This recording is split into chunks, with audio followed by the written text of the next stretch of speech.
right, this is John Colo with growingyourgreens.com. Today we have another exciting episode for you. I'm coming at you once again from the 2016 Heirloom Expo taking place here in Santa Rosa, California.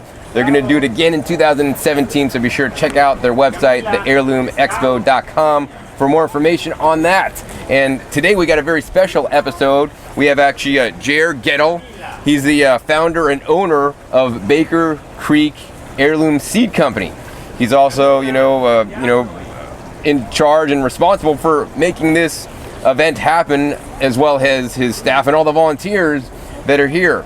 So today what we want to talk about specifically is heirlooms. A lot of my viewers still may not be sure what heirlooms are, what hybrids are, and GMOs are, so we're going to clear the air so you guys know for sure what that means. And we're going to ask Jer some other questions about Baker Creek Heirloom Seed Company, as well as the amazing expo that I've attended the last several days. All right, Jer, so why did you start selling heirloom seeds, and how old were you? Well, I started actually growing heirloom seeds as a hobby, when I was very small. My parents and grandparents started me gardening very young, and I started looking through seed catalogs, and by the time I was about 5 years old, I knew I wanted to someday work at a seed company, someday work for Gurney's or Henry Fields or one of the other companies. So it kind of came natural for me as I grew up, and I seen seeds disappearing from catalogs to want to save these seeds. So that with the interest in marketing thing, kind of what got me started in the company. And I started sending out a price list when I was 17, and about a 12-page price list with about 70 different things in it. So that's kind of where it started in 1998. Wow, yeah, amazing. I started actually my first business, I think I was around 16 or 17 as well, but it was actually a computer business back in the day. So Jer, here's our most important question, what is an heirloom? An heirloom seed is basically, it's kind of a generic or kind of a term that can mean multiple things to multiple people, but it's basically a word that means passed down from generation to generation. It's also sometimes interchangeably used with heritage or antique, or different countries you have different terms, and even in this country we call them antique apples oftentimes and not heirloom apples, or heritage roses. So these terms basically are traditional varieties, old varieties that come from our ancestors and are passed down.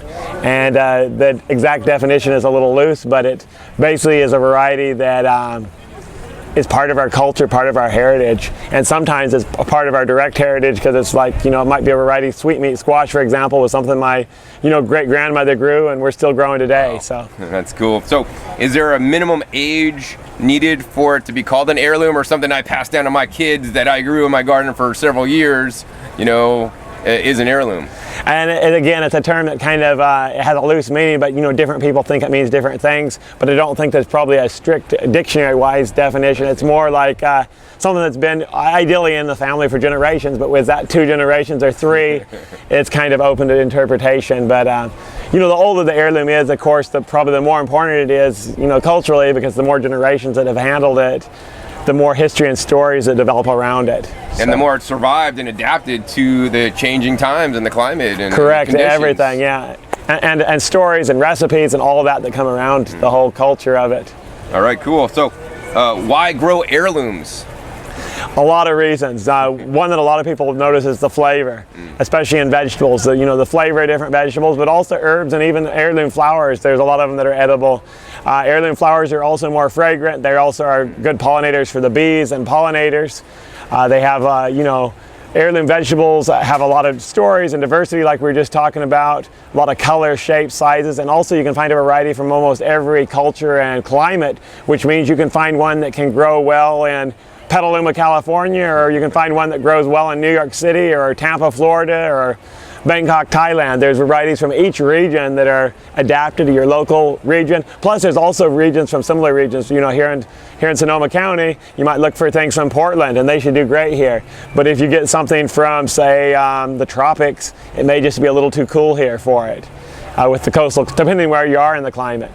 And some areas need dry weather crops, and that's the nice thing about heirlooms. They come from everywhere. Hybrid varieties and modern varieties tend to come from a few breeders and a few select climates. So that's the thing about heirlooms. They're really like open source software. Everybody can work on them and save them and keep them going forward. Cool. So in your catalog, why don't you specify like where the seeds came from or what regions they would best do at? You just kind of list the seed and like that they're just heirlooms. You don't give any more specific. We tell where they came from. You do. But we don't, wherever we have it. Like if it's from Turkmenistan, we try to say Turkmenistan. Sometimes we don't have that detail. Sometimes it's just a bean and it came from my grandmother, but I don't know where she got it. Oh, I see. But where it was grown and where it kind of naturalized. Wherever we have that information, we try to. Sometimes somebody don't really know anything about it. I got this, 5 years ago, and we don't really know for sure it is an heirloom, but we hope it is. It is becoming an heirloom even if it isn't. But in most cases it is, but the story was just lost. But where we really focus and try to put most of our attention is where we know the details. Like say the Yokohama squash came to this country in the 1850s to New York by James Hogg, and it was saved for about 50 years and then it basically went extinct in this country, and we brought it back from France. So in stories like that, we try to keep that alive. But then again, it was grown in Japan, it was popular in New York. It gives you some ideas on where it was growing. Whether that does well in, say, Florida, sometimes you have to test that on your own to tell. Now, if it's a variety from, say, Bangkok, and you look in the catalog and it says, or any catalog, and it says, or you're traveling and you find something in Bangkok and you live in Florida, most likely, depending on where you're at in Florida, there's a good chance that's going to do well. So kind of look for like. And to be honest, probably 95% of what we have will do well in most climates unless you're in an extreme climate, which is coastal, high altitude, deep south, or far north. But most of the zone 5, 6, 7, 8, 9s can grow almost anything in the catalog, unless you're in one of the extreme zones like coastal, mountainous, high altitude. But as far as like people from Nebraska to Missouri to northern Texas to Virginia, to even the Central Valley of California, the climates are a little different, but in general, most of these varieties thrive just fine. All right, cool. So next I want to talk about hybrid vegetables, that people buy at the stores, and you could also buy hybrid seeds. So what is a hybrid seed, as compared to an heirloom? And a hybrid doesn't necessarily mean it's bad just because a lot of people think a hybrid is bad. It's not bad in the reason that it's less nutritious necessarily. It can be. But the biggest disadvantage is you can't save seed from it. So if you get a hybrid you like, you can save seed, but it won't come back true in almost all cases. So you save the seed and it'll actually come back, it'll revert back to one of its parents. It might be a wild cherry tomato and you thought you were going to get this beefsteak tomato again. And so it doesn't give you the ability to get the same generation after generation. Sometimes they're more disease resistant, but in other cases the heirloom varieties are more disease resistant, which has been proven over and over again. A hybrid doesn't necessarily mean it's more disease resistant, although oftentimes they're developed for that. The other big disadvantage, though, they're usually not developed for flavor or bred for flavor, and they don't really have a story with them. The story is all hidden in the seed company's vault, hidden away and kept secret from other seed companies and consumers, so they can't make the old hybrid, which is a cross basically just between two varieties, and that seed is saved every year and they have to make that cross over and over and over again. And an heirloom is a variety that's oftentimes comes from a hybrid, a natural hybrid that happened in a garden where two varieties crossed and was selected for generations until it stabilized, or sometimes just a variety that might have slightly changed, got larger. They found a mutant fruit in the garden that was a little larger, or the color, reverted back to a wild ancestor and the person really liked that, or they liked the color of this one plant and just started selecting it. So, and sometimes it's just as simple as selecting for larger size every generation for 100 years, and eventually it gets a new name. It might be genetically similar to another variety, but instead of Brandywine, it might be Grandma's Giant Jumbo now, just simply because it was selected by this family for so long. It kind of, it's related, but it's almost a new family now. It's kind of like, relatives, when they get too far apart, you kind of lose them after 50 years. Sometimes you might have cousins that are so far removed you don't know they're cousins anymore, and the same thing happens with vegetables. So the question I have for you now, Jer, is it true that hybrid vegetables, even if you grow hybrids and you grow them for I think it's 6 generations out and keep growing whatever you get for 6 generations, it'll revert back to potentially the original one that you're growing the first year? Sometimes, but you never know for sure what you're going to get. It's plant breeders are always struggling to get exactly what they want, because it's kind of like opening a box of crayons and picking one out. You keep trying for the red one. It's every year you keep working on it and keep selecting. But there's been cases where, for example, there's different, like sun gold tomato. We have an open pollinated version, but it's still not as good as the hybrid version of it, even though people have been selecting it for 20 years now, trying to improve it. It's still not quite what the hybrid variety is. But the advantage is you can save your own seed and it will be more stable than if you just buy a hybrid and save seeds out of it. It's a good tomato, but it isn't quite what the hybrid version is. It's close, but so sometimes even with breeding work and generations of people working on them, they never get as good, and sometimes they get better. You know, sometimes you get better than what you had. So plants are unpredictable. Genetics are always, and that's what makes it fun, though. Exactly. It makes it exciting and fun to play around with it all. Sure. So should somebody never grow hybrid vegetables? It depends on how they look at it. I mean, myself personally, I grow very few. If it's something that's totally unique and I don't have an open pollinated version, for example, there's been a purple radish and a red Chinese cabbage I try with the hope of eventually figuring it out and eventually developing an open pollinated version of that hybrid. So it's not something that I want to grow generation after generation most likely and just keep, because the problem is with it, even if I get to like it and the company drops it, I can't get it again anyway. So I really want to get a version that I can have, and that's what happens over and over again. People call us, can I get this tomato? And we go, that's a hybrid tomato, and they say the company discontinued it, and it's like, oh well, that's the end of the line. Wow. After the variety becomes unpopular, if the market gets too small, they discontinue them. So. Wow. Yeah. So I mean, I grow heirlooms, and even better than heirlooms in my opinion is like wild food that haven't really been domesticated or even handed down because they're just in the wild still growing, and they're more related to what we would be eating. Like in the wild foods tend to be higher in antioxidants and nutrients, and maybe even sometimes anti-nutrients, not so good. But I grow those, and then I also grow hybrids. I grow some hybrids too. I know a lot of my viewers are like against hybrids, and I don't think necessarily hybrids are bad. And like Jer, he grows a couple. I grow probably more than Jer. But it's food, and you're still growing it, and it's still better than the stuff you're gonna buy at the store, in my opinion. So next year, there's something I don't recommend people grow, and probably neither would you. What is a GMO? A GMO stands for genetically modified organism, and there's various forms and there's various debates on what GMOs are. If you look on the internet, of course, the people that are proponents of GMO say everything is GMO, and it kind of depends on how you look at it. Yes, everything has changed genetically, but everything doesn't have the genes of a bacteria inserted in it artificially in a lab, or human genes inserted in it, or genes from a codfish inserted with it. In nature, these kind of crosses aren't happening. These kind of genetic mutations aren't happening. I mean, this is extremely rare if ever happens in nature, and in the lab they're changing continuously with all these different changes, and many of them are put in there so they can spray more chemicals on the plant. So the changes are bad enough. We don't know what's going to happen with all the changes, but then when you consider the fact they're doing it is to control the food more, and so they can spray it more. And so they could sell more. And sell more, so they lock you into their market and lock you into their chemicals. The whole principle of it is, it's like hybrid, but it's like the hybrid idea wasn't good enough for them where they could kind of control the market a little bit. Now they're totally controlling it through patenting, through genetic engineering, and through genetically engineering they can use their chemicals with the product.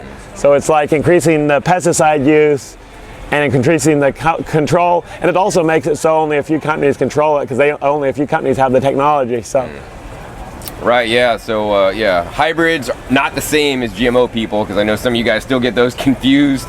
GMOs is like when you're like inserting like genes from a different species, so you're not crossing like two tomatoes, you're crossing like a fish and a tomato, which actually they did, and they cross bacteria with different plants and all this kind of stuff. So they're crossing things that would never mate or make seeds on their own in nature through artificial means, like artificial insemination with like gene guns and all kind of crazy things. And even more complicated, a lot of the corn, the soybeans are open pollinated, the GMO soybeans. Oh, yeah. But on the other hand, all the corn is hybrid genetically engineered. So it's hybrid and genetically engineered. So it's all these, all these complications. We want to get people back though more and more to being able to have their own food supply. If they want to save seed, they don't have to. Not everybody wants to, but if you want to, we want them to have the ability in every community to be able to save their own seed, keep their communities healthy and thriving without seed companies if necessary.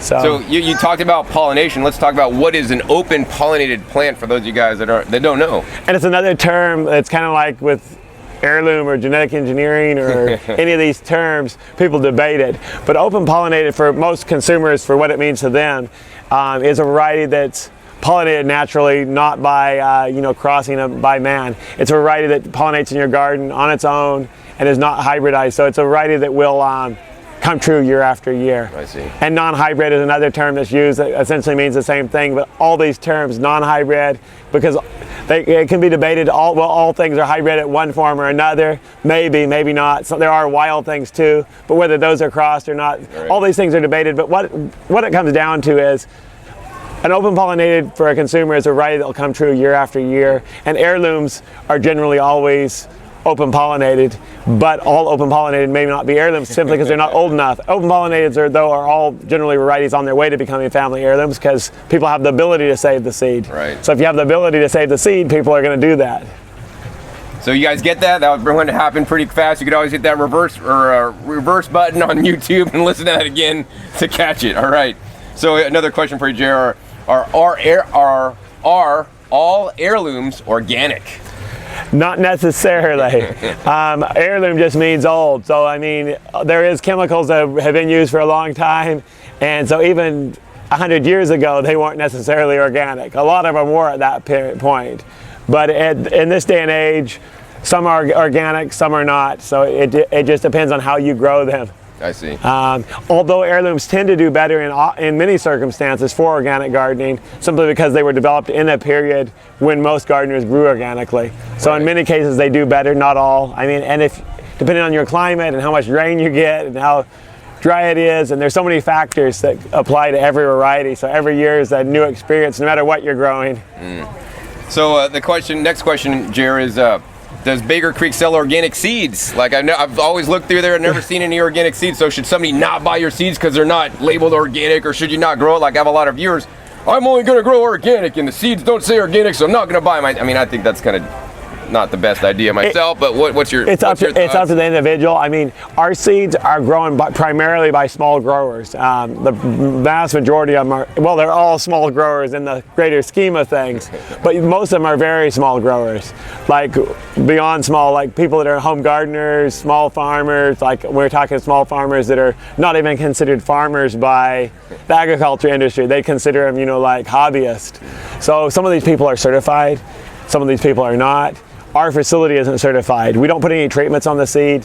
All our gardens at home and out here where we grow stuff, in California for the expo, for example, they're all organic. The ones out here are actually on a certified organic farm. But in Missouri, we're just organic without certification. In other words, we can't list any seeds as organic because we don't have a license. And since we're selling to home gardeners, we haven't really felt the need to get seed licensing, and we have so many different seeds, and some of them we only have small quantities on. So the complications for organic certification have become more and more difficult for us to abide by. At one time we were producing a small line of certified organic seeds, and it's great if you can do it, but it would reduce our seed line from 1,800 or about to probably 600. So I mean, it would be good in a way, but on the other hand, a lot of genetics would disappear too. I mean, these things that are becoming available for people to bring back, like the Yokohama squash, may not be available, for many years. So that's kind of where we are now. We're trying to, as much as we can though, we buy organic, and we work with farmers that are organic or becoming organic as much as we can. They're not 100%. None of them though, unless you have a permit, can call yourself truly organic, unless you're just a home gardener. I mean, you can call yourself no matter whatever you want if you're just a home gardener. So. And I want to share with you guys one of the rules about the organic standard that many of you guys may not know. So even if you go down to the store and buy organic produce, if that seed that the farmer used to grow that produce is not available organic, they could actually use, conventional or non-certified seed to start that. So that's basically kind of what you'd get buying through Baker Creek, but then he's saying that a lot of them actually are organic. They're just not labeled as such because you need to pay a lot of money for certification. So it's one of those things, but if farmers can find organic seed and they're certified, they should try to find it. But and we're not really, our market is not really trying to aim for farmers, but we are looking for those people that are growing for restaurants. They want a unique product for a restaurant or a farmer's market, that's perfect. But we're not looking for people that want to take their product into Safeway. I mean, it's great for the people that do that, but we're in a different market. We're talking about small amounts of seed, 5 pounds of this tomato, and some of the farmers need 5 pounds of tomatoes just to get started. And they need, that wouldn't even get them started. So. Cool. So does Baker Creek have a germination guarantee?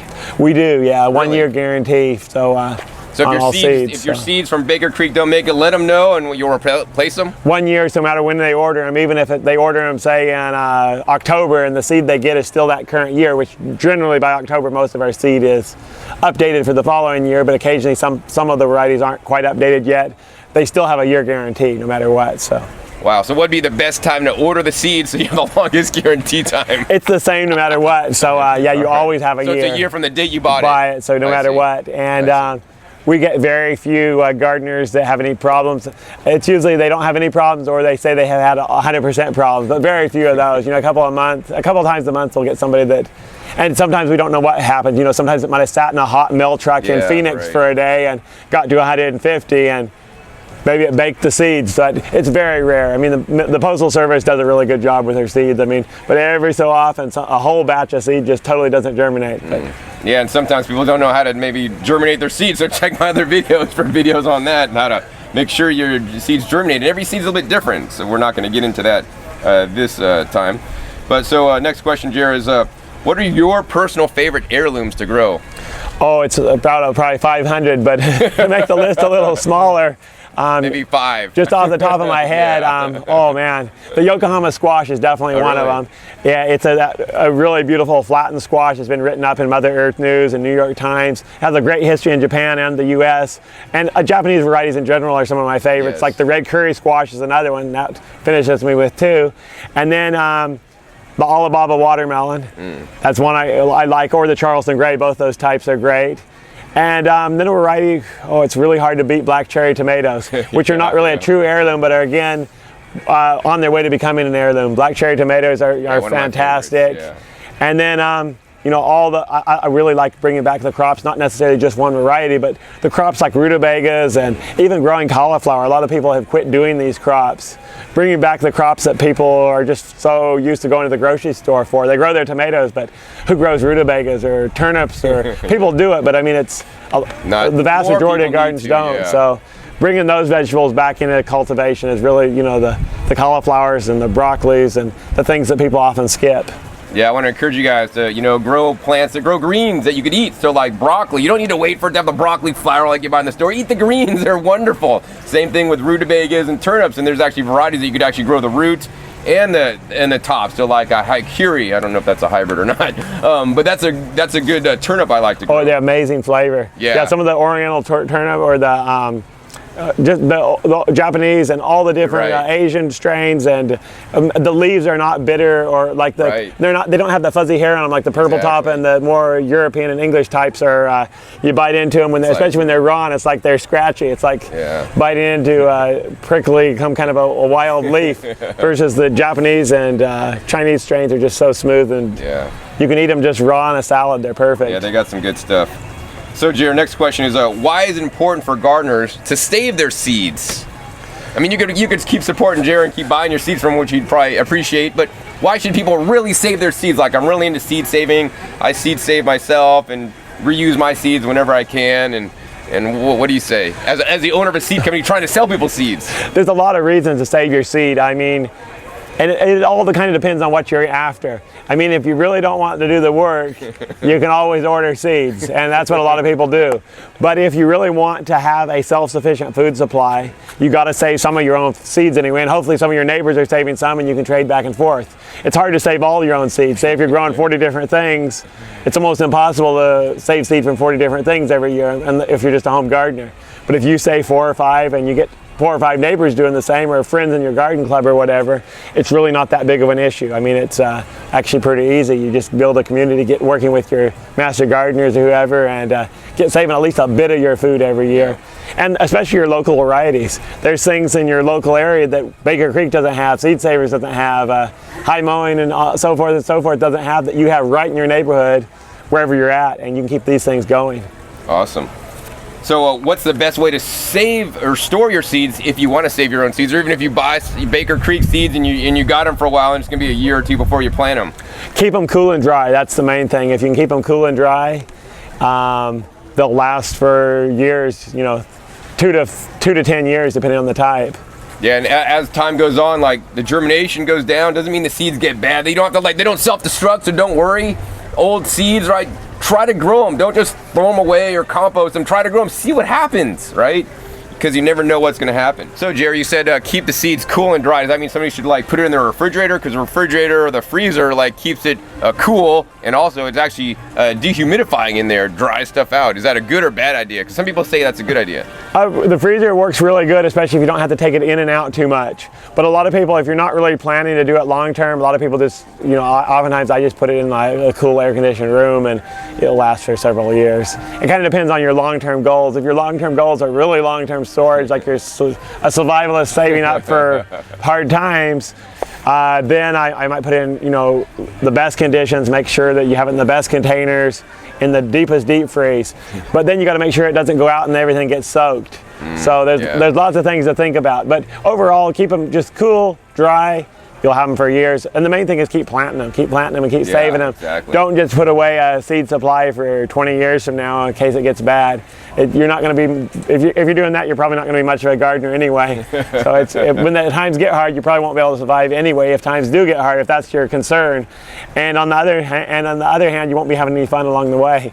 Yeah, the best way to save seeds is to grow them out and save the next seed from that plant, the year it makes seed, and keep saving your seeds every year and keep replanting them every year. Pass them on, pass them on, and pass them on to friends and neighbors, and maybe even seed lots that are abandoned. I didn't say that. Okay, so, all right, Jared, so, this is a good question. What are some new seeds people could look forward to in the next season coming out from Baker Creek that you're really excited about? Oh, we're playing around with a lot of different seeds all the time, and it's always, there's so many that we're excited about, but in particular we're working on trying to find more cauliflowers that do well throughout more of the U.S., that do well in longer, hotter climates and produce earlier. So many areas get hot too quick, and cauliflower, that's one of our biggest complaints for me personally and a lot of people. But this year we've been playing around with several new varieties. One's called Robber.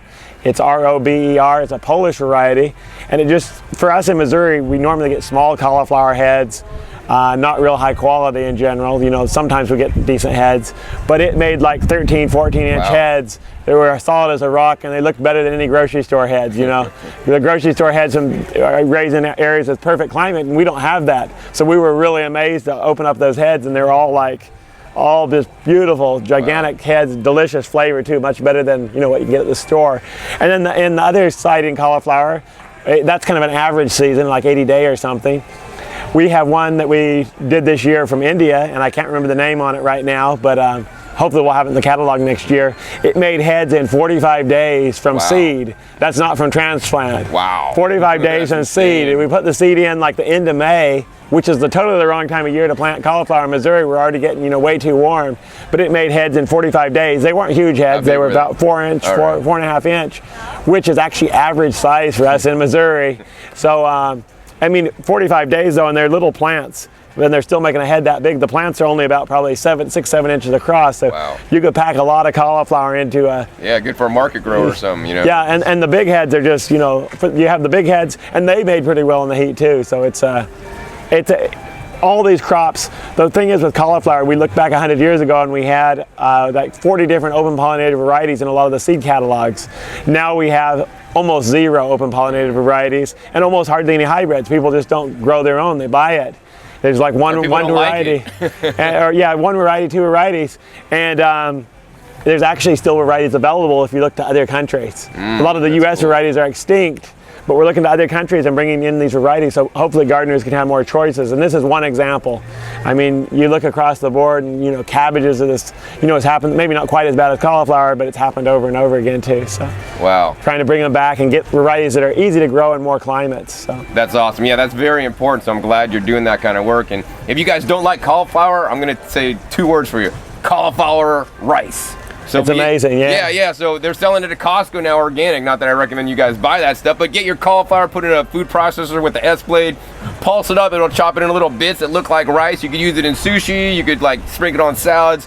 Makes cauliflower taste way better than the big things that you normally cook and eat. You can eat it raw when you break the particle size into small pieces. It's amazing raw salads out of it, or also if you're not raw, roast in the oven for a little bit. That's my favorite way with turmeric and Indian spices and garlic, but it's just as good actually. You do the same thing with the same flavors and the same like raw hemp oils and so forth, olive oils, put it all in there, and instead of cooking it, just chop it up into little smaller pieces and eat it raw. It's amazing. I mean, it's equally so good either way. Right. So next question, Jared, is something that I'm really interested in. I saw you guys in this last year picked up a lot of these, kinds of plants or, vegetables. I'm really into like deeply pigmented vegetables, and I think that's like the next wave of the future, because it's shown that like deeply pigmented vegetables, you guys have a whole bunch of selections from India that came in, special professor over there that's been breeding, and really deeply pigmented, like dark, like purple, and all these different deep, rich colors. Like, are you going to be bringing in more of these deep, rich, highly pigmented foods that are more nutritious than maybe the counterparts? You're definitely always looking for color in vegetables. Absolutely. I mean, it's amazing. And probably my favorite colored vegetable of all time is probably the Okinawa purple sweet potato. Oh yeah. And it's the thing that's interesting about it, the National Geographic did a story about the blue zone diets. It's in their most current issue that was out. But they have books out on it and everything showing where people live and diets where people live the longest. And I've read numerous articles and books on, bits of books on sweet potatoes and so forth, and over again they attribute the purple sweet potato to being part of why Okinawa people live to longer than almost any other people group, because their traditional diet consists, the vast majority of their calories came from this one purple sweet potato. And again, in Hawaii, it's probably the longest living U.S. state. But if you go to the markets, they're eating all these purple sweet potatoes all the time. They're getting that color. Yep. And here in the mainland U.S., where do? We go get white this and white potatoes and French fries and on a white bun with some white iceberg. With some white sugar, white flour. Yeah. And then we wonder why we're having these issues that they're not having so much in other places like Okinawa. I mean, they have some, but we're getting them at 10 times or 20 times the rate. So yeah, let's talk about some of the cool, rich, pigmented vegetables that you guys are bringing in now. What are some of the varieties, and are you going to bring in more? We're planning on it. We've got a whole host of different carrots. So we've got Indian carrots. We've got like the red. The reds are my favorite actually. I like the deep purples, reds. man, yeah. The purples are good. The reds, I like to roast them just a little bit in the oven. Yeah. But also there's a Japanese red one. I can't remember the name, but it has tremendous flavor.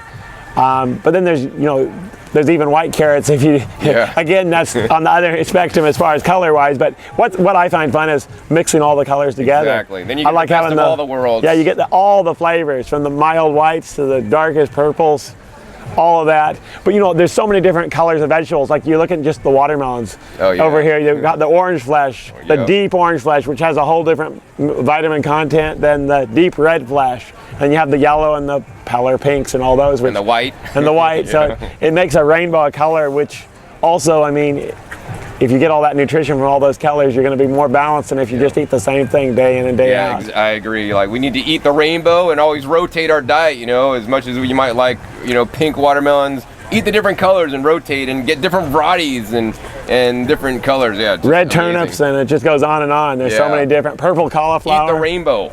Yeah.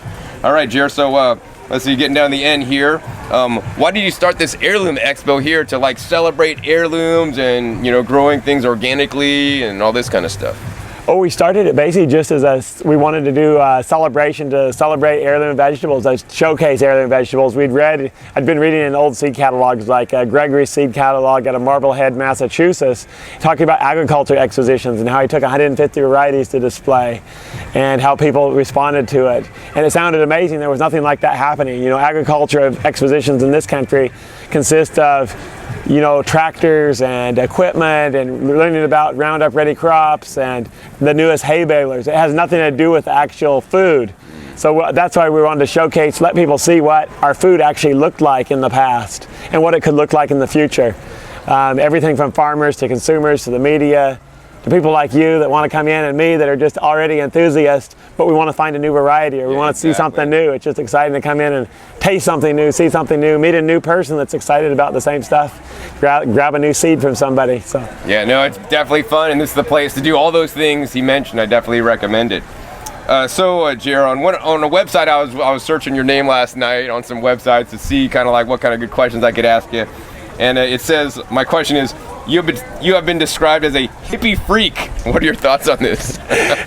A lot of different websites about when we moved to Connecticut. There were several media news articles, and they've been described us as hippies. They described us as neo-Amish. We came from Missouri and we came down here to the West Coast, and then we went to the East Coast, and nobody for sure knew where we were. You know, they didn't know how to think of these people that were into seeds, and why are they so interested in seeds, and we starting seed stores and different things and promoting seed events. Are these people hippies? Are they Amish? What are they? You know, why are people so excited about seeds? People that are outside of the seed community don't understand sometimes why the passion and why we want to get this going again. But on the other hand, once they taste the varieties, oftentimes they start seeing, wow, this is really cool, and that once they come to the event and actually see the events, they realize that it's more than just more than just a class, or a category of people or a category of vegetables. It's a whole way of life. It's a whole way of eating, whether it's hippie or Amish or however you look at it. Right. It's basically, we want good food. Yep. We want to get the chemicals out of our food, whether we're hippies or Amish or exactly. or however we see people here at this expo, from everything from old 60s and 70s hippies to new generation hippies to people that are like Mennonite farmers from the Central Valley that are just all passionate about, and people from Mexico that are live in a traditional community down there somewhere, still rarely get out, but they come to this event, or Guatemala, and everybody in between, every culture and religious and political background, and everybody's here all with one mission, pretty much wanting good food, and they're all concerned about what's happening to our food supply. I mean, no matter where they're coming from, they're all concerned about that. I don't hear anybody here saying, well, I'm this, so I don't like heirloom seeds. I think genetically engineered. I've been here 6 years and never had anybody do that. I think there's been a few people here in the backgrounds that won't admit it, but there's a few people here I know that are blogging for other organizations that are pro-GMO, but they're not admitting it at this event anyway. Right. The people that are here that are talking, they're all excited. The diversity is so overwhelming. That's exactly it. Yeah. It's hard to admit, it's hard to come up and say this isn't important. You look at hybrid genetically modified corn, and it all looks the same, and you step in here and see all the different colors and types of vegetables and realize what we lost. I mean, once people realize that, even if they're from a pro-GMO background or they grow GMO crops, then they realize what we're losing. There's just no argument. I mean, this is what's here, and this is what you have. Consumers are wanting the better. I mean, if they have the choice, they're going to choose all these delicious varieties versus something that has no flavor. Yeah, and if they got to call me a hippie freak or whatever, because I actually was born in California, in San Francisco, but I'm getting the message out, so be it. They could call me whatever they want. I'm just going to continue my work, as Jer is also. All right, Jer, so I know you and your wife came out with a vegan cookbook, a few years ago. So why did you decide to eat a plant-based diet, and why do you think it's important for people to eat more plants? Well, there's multiple reasons to eat a plant-based diet, whether you're 100% plant-based or partially. Either way, every study that comes out, really, if it's most of the major studies that came out recently shows that Americans aren't eating enough plants, whether you're a vegetarian, vegan, or just eating a lot of vegetables. Every study, there's not been any studies that say we're eating too many plants in this country. It all says we're not getting enough vitamins, not getting enough minerals from plants. And like the Blue Zone diet that just came out with National Geographic, and it's been out on several news articles and movies and other things that have produced about it. All the diets in there, they're all like 5 or 6, 7 diets.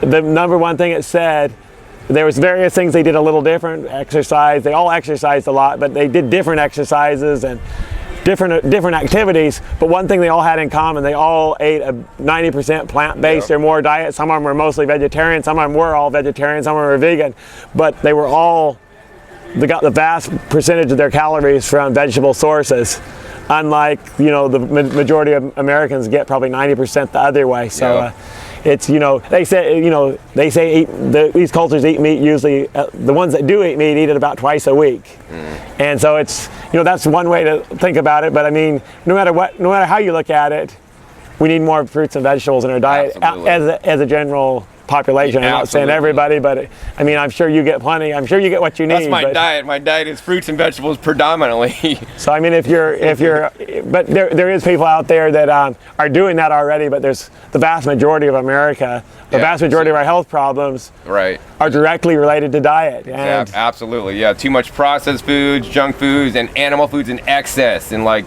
Jared said, like a lot of the long-lived cultures eat 10% or less of their calories from animal products.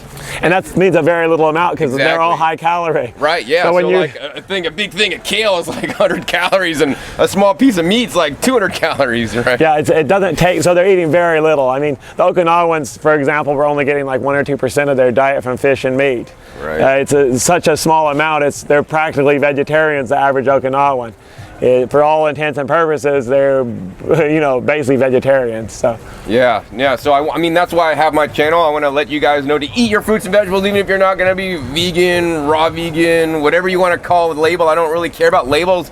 I want you guys to be healthy. That's why I made this YouTube channel. That's why I educate and teach you guys how to grow the highest quality food, grow heirlooms and like deeply richly pigmented colors, because I almost lost my life and I learned that the best way to be healthy is to eat plants, but not all plants are created equal.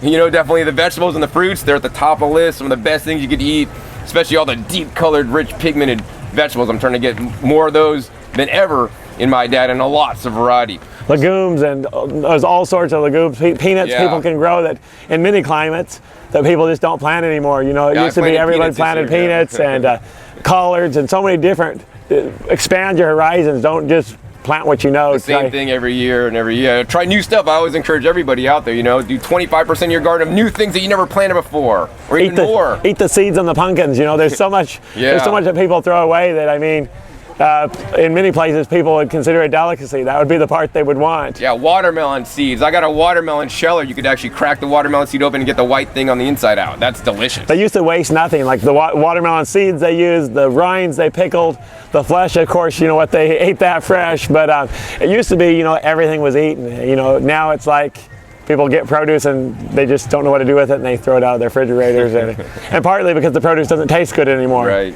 You're not really excited about what you bring home from the grocery store. It doesn't taste that great. It's kind of like hard to cook up when you don't even like the way it tastes. So. Yeah, stuff can taste way better when you guys grow yourself. So, Jer, if somebody wants to buy the heirloom seeds from Baker Creek, and actually I highly encourage you guys to get their free catalog. They'll send it to you for free. How can somebody do that? Check us out online at rareseeds.com, or you send us an email. You can send us an email at seeds@rareseeds, but like us on Facebook. You can also request on there, so. All right, cool, yeah. Highly encourage you guys to get their catalog, because if nothing else, you will get an education from the catalog. Just seeing all the amazing fruits and vegetable, examples of what they look like, and the seeds that are available to you guys. And the catalog is also full of information that I love to, see every year when it comes out. I'm like waiting for the catalog to come out every year so I can kind of see like what's new, and it's so exciting. So Jared, I want to thank you for the interview today, taking the time out of your busy schedule here at the Heirloom Expo, because I know you're running around and stuff and you got to close up shop now. It's getting dark and it's the last day. But I hope you guys enjoyed this episode. If you want to learn more about the Heirloom Expo, be sure to visit theheirloomexpo.com. It's happening again next year, and check out that website for more information on that. And if you guys enjoyed this episode with Jer, hey, please give me a thumbs up. I'll be sure to interview him more in the future and share more of his words of wisdom and inside knowledge about seeds, heirlooms, and all this kind of stuff that he's learned over all these years that he's been doing it. Also be sure to share this video with somebody that wants to know more about heirlooms and hybrids and GMOs and the differences, because we had a pretty good definitions earlier in the video about this. And also be sure to click that subscribe button right down below so you don't miss out on my new and upcoming videos I have coming out every 3 to 4 days. And be sure to check my past episodes. I have over 1,200 episodes now, free for you guys to watch on YouTube, sharing with you guys all aspects of how to grow some of the highest quality fruits and vegetables on the entire planet. So once again, my name is John Kohler with growingyourgreens.com. We'll see you next time, and until then, remember, keep on growing. All right, this is John Kohler with growingyourgreens.com. Today I have another exciting episode for you, and I'm happy to be at the National Heirloom Expo. This is the world's pure food fair. You can learn more about them